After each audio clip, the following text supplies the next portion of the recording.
അതുണ്ടല്ലോ, കുറച്ച് ദിവസമായി അഡീനിയം പ്ലാന്റ് ഞാൻ പ്രൂൺ ചെയ്യണമെന്ന് വിചാരിക്കണം. ഇപ്പോഴും ഈ പ്ലാന്റിൽ പൂക്കൾ ഉണ്ടാവാറുണ്ട്. അപ്പോൾ ഒന്ന് നോക്കിയപ്പോഴാണ് പൂക്കളില്ലാതെ കണ്ടത്. അപ്പോൾ ഇന്ന് അഡീനിയത്തിൻ്റെ പ്രൂണിംഗ് ആണ്.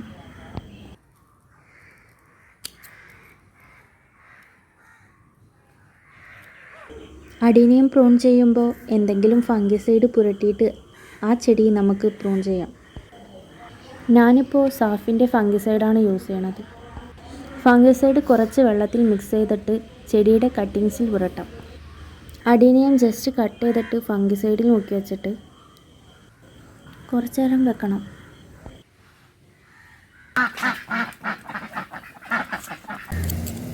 മദർ പ്ലാന്റിൻ്റെ അഡീനിയത്തിലും കട്ട് ചെയ്ത ഭാഗത്ത് ഫംഗിസൈഡ് പുരട്ടി കൊടുക്കാം. ഇപ്പോൾ മണ്ണ് മാത്രം എടുത്തിട്ട് കുത്തി വെക്കാനേ.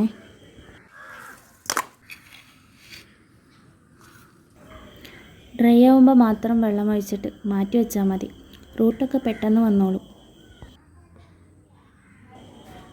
അങ്ങനെ ഈ ഒരു ടാസ്ക് കംപ്ലീറ്റ് ആയിട്ടുണ്ട്.